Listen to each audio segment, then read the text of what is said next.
안녕하세요. 오감만족 김다영입니다. 자, 한 주의 마지막인 금요일 장입니다. 오늘은 전정현 전문가님과 함께 KMW에 대한 종목 분석 해보는 시간 가져볼게요. 먼저 전문가님과 인사 나누도록 하겠습니다. 안녕하세요. 네, 안녕하십니까. 네, 반갑습니다. 자, 오늘은 5G 관련 대장주인 KMW에 대해서 이야기 나눠볼 차례인데 뭐 KMW 박수 칠 때 떠나라 라는 주제로 말씀을 해주신다고 해요. 일단 어떤 기업인지 기업 분석부터 한번 좀 시작해 볼까요? 네, 과연 박수 칠 때 떠나야 되는지 아니면 조금은 더 가지고 가야 되는지 네. 퀘스천 마크를 달았죠. 그쵸. 퀘스천 마크는 확정은 아닙니다. 확정은 아니고 이렇게 될 수도 있고 저렇게 될 수도 있다. 네, 이런 건으로 제목을 제가 달았습니다. 오늘 KMW 5G 시대의 대장주죠. 대장주. 그쵸. 네, 대장주이기 때문에 이 KMW가 인기를 등에 업고 계속 치고 나갈 수 있는지 그런 부분들을 좀 알아보는데요. 이 KMW 하면 되게 5G 회사 이렇게 네. 알고 계시죠? 그쵸. 네, 무선 중계기, 무선 통신 장비를 제조하거나 판매하는 회사입니다. 네. 한마디로 말씀드리면 그러면 홈페이지에서는 본인 기업을 자기네 기업을 어떻게 선전을 하고 있나 한번 볼까요? 네. 자, 회사 소개를 한번 보겠습니다. 이통 시대를 선도하는 리딩 컴퍼니라고 했죠. 네. 그러니까 좀 다소 이제 좀 추상적으로 이론적으로 이제 얘기를 한 것 같아요. 네, 이론적으로 해서 뭐 고객 만족을 하고 연구 중심의 기업이고 선도적인 이동통신 기업, 뭐 신바람 나는 기업 그런 식으로 나와 있는데 결국 한마디로 말씀드리면 무선 통신 장비를 제조 판매하는 글로벌 회사다. 이렇게 생각을 해 주시는 것이 맞지 않나 싶고요. 네. 사업은 어떤 걸 하고 있나 한번 잠깐 볼까요? 네, 네, 사업 사업을 소개를 볼까요? 한번 보겠습니다. 네, 역시 홈페이지에 나와 있는 내용인데 밑에 보면 RF 사업하고 LED 사업 있죠? 네, 크게 두 가지로 네. 나뉘네요. 근데 그림으로 보면은요. 절반 50% 정도 비중이 되는 것 같은데 네. 그림만 이럴 따름이지 RF 사업이 98% 비중입니다. 네, 오. RF 사업이 98% 비중이고요. LED 사업은 매출 비중이 지금 적죠. 네, 적습니다. 그러니까 무선 중계기 쪽을 주력으로 한다. 네, 이렇게 보시면 될 것 같습니다. LED 건과 관련해서 움직이기도 하지만 아주 미약한 부분이다. 그렇게 보시면 될 것 같습니다. 네. 자, 뭐 무선 통신 장비 그리고 제조 및 판매를 하는 업체인 KMW입니다. 기업 어떤 내용인지 살펴봤고요. 그렇다면 이 기업 지금 5G 대장주라고 전문가님도 말씀을 해주셨는데 긍정적인 관점 어떤 점이 있는지 한번 살펴볼게요. 네, 긍정적인 쪽은 뭐 여러 가지 많죠. 여러 가지 그쵸. 많은데 실적이 역시 계속 성장해 나가고 있다. 그게 네네. 최상의 장점 아니겠어요? 그 부분인데 우리가 그 매출액 영업이익 그 증가율 절대 금액 이런 것들을 보면은 되게 우리가 유출을 할 수가 있는데요. 잠깐 그 매출 영업이익건에 관련된 표를 보겠습니다. 네. 자, 2019년도하고 금년이죠. 내년도 2020년, 내후년 2021년 매출액을 보세요. 예. 자, 2018년도 이후에 계속 증가하죠. 그렇네요. 계속 매출액이. 매출액이라는 거는 기업이 성장하는 것을 나타내 주는 겁니다. 이익을 떠나서 매출액은 기업이 일단 성장하고 볼륨이 커지는 걸 얘기하는 거죠. 그거 역시 좋고요. 영업이익 같은 경우도 2018년도에 적자에서 금년도에 한 2천억 정도, 그리고 내년도 2,709억, 내후년 3천억. 순증을 하고 있습니다. 순증. 이렇게 점차적으로 실적이 순증을 하는 종목들을 주로 이제 외국인들이 좀 좋아합니다. 네. 그래서 외국인들의 매수가 주로 이런 종목이 이어지죠. 그건 이따 말씀을 드리겠지만 그것이 역시 강점 요소가 됩니다. 뭐 단기 순이익 자연히 증가하는 그런 부분이고요. 자, 이렇게 그 5G의 성장성을 우리가 최대의 강점으로 보는데 매출액이나 영업이익이나 순이익 같은 경우에 데이터로 증명이 되고 있다는 점. 네. 네, 이 점이 최대의 장점입니다. 네. 그리고 제품 쪽에서 그 강점을 본다면은요, 그 MMR 장비라는 게 있어요. MMR 장비. 이게 이제 4G에서 5G로 넘어오면서 필수적으로 이 MMR 장비로 다 바뀌게 됩니다. 네. 근데 이 MMR 장비의 제작 납품 경험이 있는 그 노키아하고 손을 잡아가지고요. 그것을 생산하면서 그 건에 대한 아주 강점이 있습니다. 지금 그림에서도 나와 있듯이 노키아와 합작이거든요. 네. MMR 시스템. 이게 5G에는 필수적으로 이제 들어가는 시스템이에요. 세계에서 몇 개 안 되죠. 예, 생산할 수 있는 기업이. 이제 이 MMR 시스템을 제조를 하는 그런 건이기 때문에 상반기에 이익이 좀 증가한 것도 이 MMR 장비 시스템에서 실적이 좋아졌다고 봐야 될 겁니다. 예. 네. 여기에 강점이 있다. 근데 이 MMR 장비뿐 아니라 이 중국의 그 ZTE 기업이라고 있죠. 그쪽 기업의 그 필터를 납품하는 건의 재료가 또 하나 있어요. 네. 네, 그것도 매출을 우리가 상당히 기대를 할 수 있는데 중국 그 ZT산의 그 필터 점유율이 지금 그 KMW가 한 60% 정도 된다고 합니다. 높네요. 네, 60%니까 이 중국의 매출이 필름 쪽에서도 발생을 하고 있다는 거. 자, 그 부분이 상당히 긍정적 요소로 볼 수 있다는 겁니다. 네. 그래서 그러한 제품 면에 있어서의 경쟁력, 이 부분이 두 번째로 긍정적으로 볼 수 있는 요인이다. 이렇게 볼 수가 있겠고요. 네. 자, 그리고 이제 세 번째로 말씀을 좀 드리고 싶은 부분은 뭐 물론 이제 우리가 이번에 그 일본 수출 규제 건도 그렇지만은요. 수입처가 다변화되는 것도 참 좋지만 그죠? 네, 좋죠. 근데 이제 제품을 공급하는 측면에서는 그 매출처가 좀 다양해도 좋은 겁니다. 그죠? 그쵸. 네. 매출처가 좀 다양해도 좋아요. 근데 매출처가 현재 그 KMW 같은 경우는 글로벌하게 넓다는 거죠. 광범위하게 돼 있다. 그림 한번 내용을 보겠습니다. 주요 고객사별 매출 비중인데, 네.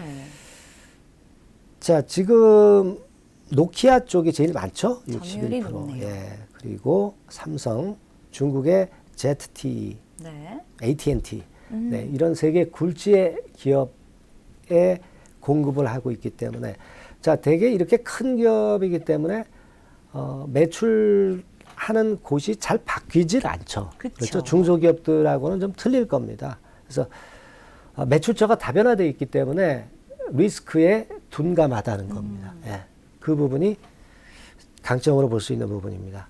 예. 자, 그리고 이제 수급을 한번 또 봐야 되죠. 네, 수급도 수급을 중요하죠. 봐야 되는데, 자, 수급 동향 한번 볼게요. 네, KMW. 그래프, 예, 나와 있죠? 기관, 외인, 개인 동향. 자, 맨 밑에가 이제 검은 선 주가입니다. 예. 어디, 외인이나 기관이나 초록색 중에 어디하고 제일 가깝습니까, 앵커님? 지금 거의 닿을 거는 초록색 쪽이 좀 가까워 보이네요. 초록색이요. 네. 예. 초록색 근데 후반부에 조금 처져 있죠? 네, 좀 처져 후반부에 있네요. 조금 처져 있어서 차라리 제가 볼 때는요. 그 빨간 선, 네, 빨간 선이 좀 올라가고 있어요. 네, 빨간 선하고 밑에 그 까만 선 주가 흐름하고 거의 유사하게 가죠. 네, 예, 같은 방향으로 가네요. 빨간 선이 이제 외인이거든요. 예, 그래서 지금은 역시 외인이 주체 세력이 아니냐 이렇게 보여지는 부분이고 네. 이 외인들이 계속 요즘 들어오고 있거든요. 그쵸. 예, 그래서 물론 기관 외인 쌍끌이가 되면 더 좋은데 네, 외인이라는 주체 세력이 있다는 점. 자, 이 점은 긍정적으로 봐야죠. 그렇죠. 네, 그렇게 볼 수 있습니다. 그리고 아까 말씀드렸던 그 다음 사항으로 강점으로 볼 수 있는 거는 중국 ZT향 매출이 본격화된다는 거 있죠? 네. 그 부분 역시 긍정적으로 볼 수 있는 요소가 될 수가 있습니다. 네, 네. 네, 그렇게 보고요. 그리고 또 한 가지 본다면은 이제 글로벌 피어라고 있죠. 그러니까 세계 굴지에 유사한 기업체하고 같이 그 퍼나 PBR이나 네. 이런 절대적인 가치나 이익 수준을 서로 비교하는 거예요. 그렇죠. 근데 글로벌 피어, 글로벌 퍼 같은 경우가 유사한 업체들이 세계적으로 대개 한 20배 수준입니다. 어. 퍼가 내년도 실적 대비해서. 네네. 2020년 실적 대비해서 그렇다는 얘기예요. 그러면 2020년에 KMW의 예상 EPS가 얼마냐면 한 5,000원 선 정도 예상하고 있어요. 그러면 20배라면 뭡니까? 10만 원 선 정도 그렇죠. 간다는 얘기죠. 네. 그래서 10만 원까지 증권사 목표가가 나와 있는 것도 있습니다. 물론 이제 한 개 증권사이기는 하지만 그 보편화된 목표가라고 볼 수는 없습니다만은 네. 그 정도 주가 목표치를 볼 수 있지 않느냐. 네, 그렇게 긍정적인 쪽으로 본다면 생각할 수 있는 부분입니다. 자, 그리고 마지막으로는 공매도나 대차 또 우리가 살펴봐야 되겠죠. 그쵸. 네, 자, 그림 한번 보겠습니다. 자, 공매 대차를 보면은 오른쪽이 이제 대차 잔고입니다. 대차가 빨간색이 쭉 늘어났어요. 예. 그러면서 공매를 칠 수 있겠죠. 왼쪽에 공매를 친 부분입니다. 막대가 이제 공매도량이고요. 빨간 선이 이제 비중입니다. 공매도 비중. 그리고 파란색이 주가잖아요. 근데 공매도를 이전에 계속 쳤는데도 주가는 꾸준하게 올라왔어요. 이거는 공매도 비중을 보셔야 돼요. 공매도량이 많은 것 같아요. 막대가 긴 것 같죠. 그쵸. 공매도 비중 자체는 뭐 하루에 하루 거래량 대비해서 0 내지 뭐 2% 수준입니다. 공매도 비중이 많은 것들은 뭐 10% 이상 넘어가는 것들도 많잖아요. 네. 그러니까 공매도나 대차는 KMW에 영향을 미치고 있지 않다. 이 부분이 마지막으로 말씀드릴 수 있는 긍정적인 부분이다. 네, 이렇게 보겠습니다. 네. 자, 지금까지 뭐 흐름도 굉장히 좋았지만 앞으로의 주가 전망이 더 좋아 보이는 KMW 긍정적인 영향들 살펴봤는데요. 자, 목표가도 점점 상향되고 있고요. 이런 긍정적 요인 중 강점으로 꼽히고 있는데 KMW 박수 칠 때 떠나라 하고 의문점을 남겨주셨단 말이에요. 그럼 반면에 부정적인 요인도 있다고 생각하시는 점인데 어떤 점을 좀 꼽아주실 수 있을까요? 예, 이제 뭐 어제 아마 기사를 보셨을 겁니다. 어제 갑자기 장대 음봉이 나왔단 말이에요. 뭔가 이유가 있을 거예요. 네네. 그래서 보니까 어떻습니까? 대주주가 블락딜을 해서 지분을 매도했다. 뭐 전부 다 판 건 아니지만은 어느 정도 대주주의 한 3분의 1 정도 물량인가요? 그 정도를 아마 판 걸로 나와 있는데 그 건이 역시 그 마이너스 요인으로 작용이 될 수 있는 걸 봅니다. 대개 이제 어떤 기업의 주가가 성장성이 좋고 이제 좋다 하더라도 상당히 크게 올랐다가 뭐 대주주가 매도한다든가 뭐 예를 들면 신라젠 같은 경우가 그랬지 않습니까? 그쵸. 제약바이오에서도 그랬지만은 그런 경우가 꼭대기 많이 올라간 다음에 발생하면은 그거는 상당히 마이너스 요소가 될 수 있는 부분입니다. 그 이후에 주가가 그다지 그렇게 썩 좋지 않았던 선례가 많았어요. 네. 물론 100%는 아니지만 그래서 그 부분을 생각을 안 할 수가 없다는 거죠. 어저께 그 기사가 잠깐 나왔는데요. 블락딜 건과 관련해서 네. 나왔는데 자 지금 화면에 나왔죠?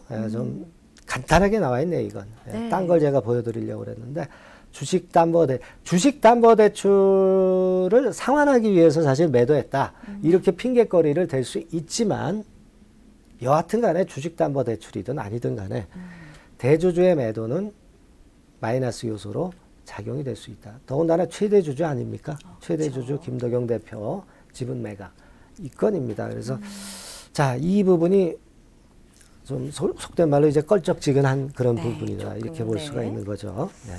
그렇게 볼 수 있다. 그 부분이 지금 현재 KMW의 결정적인 단점이 되고 있다. 그렇게 볼 수 있겠고요. 네. 그 다음 요인으로는 이 KMW가 과거에 그 증자도 한번 했어요. 지난 언젠가요? 4월 말에 그때 이제 권리락이 크게 됐지 않습니까?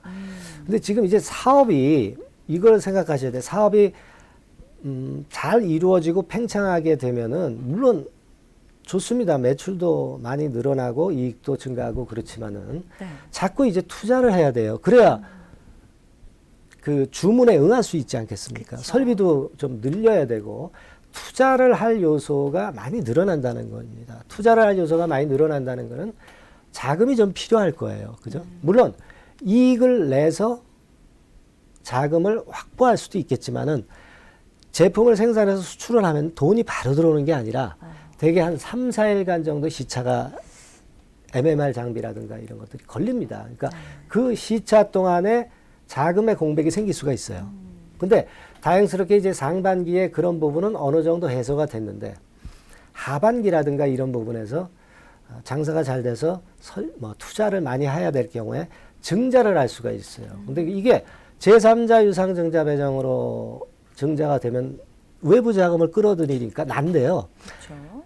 주주를 대상으로 유상증자를 할 수가 있다는 얘기예요. 예, 그래서 항상 그 성장하는 기업들이 주가가 많이 올라갔을 때는 혹시라도 이제 그런 자금이 필요할 수 있는 게 아니냐 이걸 생각해야 되거든요. 그러니까 증자에 대한 부담이 좀 있고 증자를 안 하면 이제 뭐 전환사채를 발행해서 자금을 받아야 되지 않습니까? 그죠? 시비 발행은 또 주식 가치가 희석화되는 겁니다. 자금은 들어오지만 그래서 아주 뭐 100% 좋은 거라고 볼 수는 없는데 그런 좀 마이너스 점이 있습니다. 네. 그런 부정적인 측면이 있다는 거는 우리가 인정은 해야 되지 않겠나. 아직은 뭐 증자권에 대한 얘기 없다. 뭐 이렇게 얘기는 하지만 그럴 수도 있는 거예요. 왜냐하면은요, 이 증자를 주가가 낮을 때 하는 것보다 주가가 상당히 높을 때 하는 게 자금이 많이 들어옵니다. 그렇죠.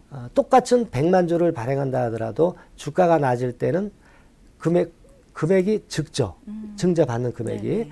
발행가를 결정하더라도 낮게 결정할 수밖에 없는데 주가가 많이 오른 다음에 증자를 하면은 지금 시세에서 어느 정도 할인돼서 증자 대금을 결정을 하기 때문에 시세가 상당히 높습니다. 그러니까 증자 대금을 같은 100만 주다 하더라도 많이 받을 수 있다는 거예요. 그래서 주가가 보통 굉장히 높을 때 증자를 많이 한다는 겁니다.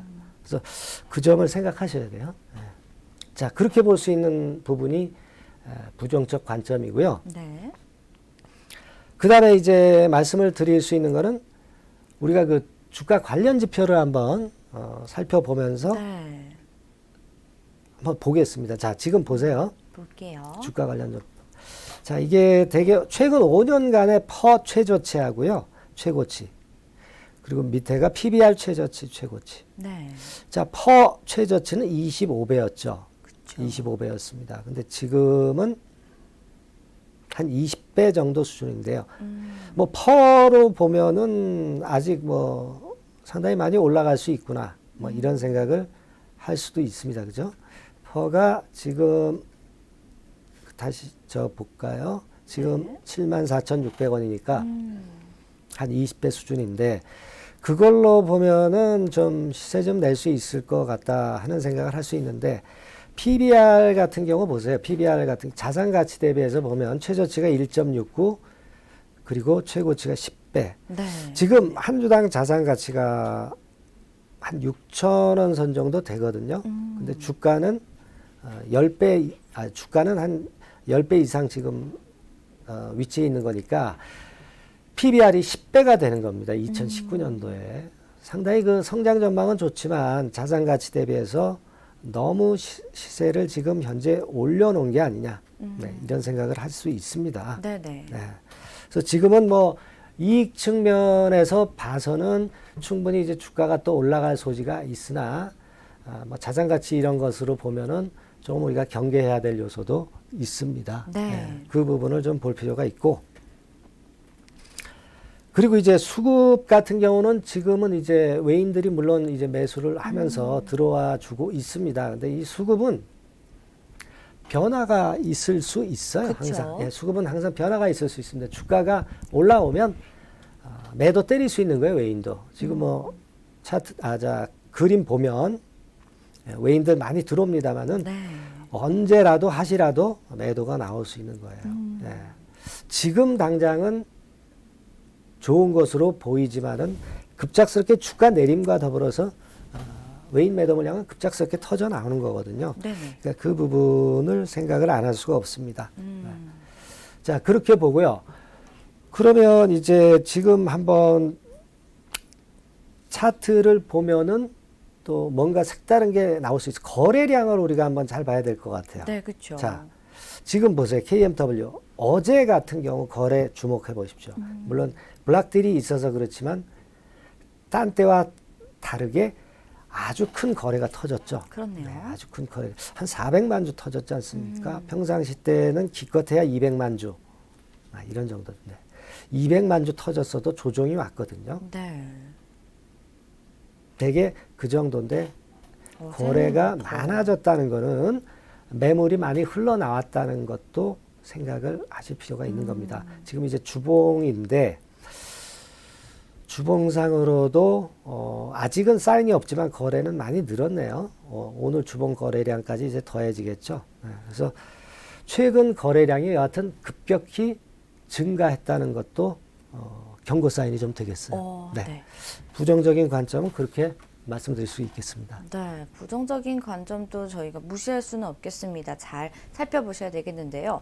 자, 그렇다면 저희가 KMW 주가까지 차트를 통해서 확인을 했는데 관심이 있으신 투자자분들 혹은 지금 보유하고 계신 분들은 앞으로 향후 좀 어떻게 대응을 하면 좋을지도 말씀해 주시기 바랍니다. 되게 뭐 지금 현재 그 추격해서 주가가 올라가는데 매수하고자 하는 분들은 거의 많지는 않을 겁니다. 뚜렷한 뭐 신념을 갖고 진짜 증권사에서 얘기하는 10만 원 선, 뭐 이런 선을 보고 매매하실 수도 있겠지만은 아까 그리고 제가 그 증권사 전망권에 대한 부분을 보여드리진 않았던 것 같은데 네. 한번 그 그림 잠깐 보고 덧붙여서 말씀드릴게요. 자, 네, 지금 볼까요? 화면 한번 보겠습니다. 자, 지금 KMW가 목표가 10만 원 선까지 나온 거죠. 예. 맨 위에 네. 빨간 동그라미 그죠. 근데 밑으로는 5만 2천 원까지 보는 증권사도 있었어요. 네, 물론 그렇네요. 6월 달에 본 거죠. 네, 6월 달에 본 거지만은 편차가 좀 있죠. 너무 최고 최저가 너무 편차가 있긴 한데 그런 편차가 좀 있다는 부분. 그리고 중간중간 보면은 매수 의견 없이 이제 not rated 보고서 같은 경우로 분석만 나온 증권사 보고서도 있고요. 네. 눈에 띄고 있고 지금 현재 주가가 거의 뭐 8만 원 근처에 왔는데 뭐 9만 원, 10만 원 선이 이제 최고 목표치로 나와 있기는 한데요. 너무 그 편차가 있다. 최고 목표가하고 최저 목표가하고 너무 차이가 있지 않느냐. 네, 이런 부분을 덧붙여서 말씀을 좀 드리고 싶었어요. 그래서 아까 조금 마이너스적인 측면에서의 재료는 그거였다 이렇게 보고 자 KMW는 그래서 추격해서 매수를 하라고 저는 권하지는 않습니다. 네, 뭐 그럴 분들도 그렇게 많지는 않겠죠. 증권사 보고서만 보고 목표가 10만 원이니까 한번 해보자. 그럴 분도 계시겠지만 제가 볼 때는 설사 이제 뭐 한 8, 9만 원 선 정도 올라간다 하더라도 그 리스크에 비해서는 실익은 그다지 그렇게 많지 않은 거 아니냐. 네, 이런 생각을 하고 싶고요. 보유자 입장에서는 글쎄요. 자, 차트를 한번 보겠습니다. 지금. 네, 오늘 그 3.4% 올라서 74,200원인데 주봉을 한번 볼까요? 주봉은 이런 식입니다. 근데 되게 만약에 KMW가 시세가 크게 나지 않고 한 8만 원이나 9만 원 선에서 시세가 혹시 멈춘다고 한다면은요. 네. 되게 모양은 이런 식으로 나올 수가 있어요. 이런 식으로 해서 여기가 이제 지금 시점이라고 보고요. 여기가 되게 한 번에 죽지는 않아요. 이 큰 기업들, 성장하는 기업들, 매기가 붙은 기업들은 되게 이런 산을 그릴 수 있다고 저는 봅니다. 네. 되게 이렇게 쓰리봉 정도 찍으면서 이제 상투가 완성이 되는 거거든요. 그럼 뭐 지금 조급하게 팔아라 이렇게 말씀을 드리는 건 아니고, 다만 이제 최근에 그 제가 쭉 여러 가지 말씀드린 것처럼 대개 한 8, 9만 원, 뭐 길게는 10만 원 선까지 어떤 상투를 치긴 치는데 좋게 보면 여기가 10만 원 선이 되겠죠. 그죠? 네. 여기가 10만 원 선. 여기가 한 8만 원 선. 여기도 한 8만 원 선. 뭐 이렇게 될 가능성이 좀 높지 않겠나 싶고. 근데 지금 사 가지고 뭐 계속 끌고 나간다는 것은 좀 리스크에 비해서 실익이 적은 것 같아요. 네. 그래서 매수자한테는 권하지는 않고 다만 보유자 입장에서는 이런 사이클 정도를 예상해서 매매하시는 게 좋습니다. 이 기업이 한 가지 덧붙여서 말씀드리고 싶은 것은 기업이 물론 실적이 증가를 하지만 절대 금액 자체가 아주 크게 올라야 됩니다. 네. 그러니까 비율이 중요한 거죠. 영업이익이 물론 19년도, 20년도, 21년도 증가는 하지만 이게 증가율이 체감을 하면은요, 주가는 항상 먼저 꺾입니다. 네. 주가는 항상 선행한다는 것을 생각하실 필요가 있습니다. 네. 네, 알겠습니다. 자, 추경 매수는 권하지 않는다고 하셨고요. 주가 등락이 있을 경우도 생각하셔서 대비하시고 접근을 하셔야겠습니다. 자, 오늘은 전정현 전문가님과 함께 KMW 종목 분석해봤습니다. 도움 말씀 주신 전문가님께 인사 나눌게요. 감사합니다. 네, 감사합니다. 네, 생방송으로 진행된 오감만족 저희가 준비한 순서는 여기까지입니다. 자, 우리 시장을 위협할 만한 이슈들 불확실성이 다소 옅어진 모습입니다. 오늘 하루도 마무리 잘하시고 주말 알차게 보내시기 바랍니다. 저는 다음 주 이 시간에 더 알찬 소식으로 찾아뵙겠습니다. 시청해주신 여러분 고맙습니다.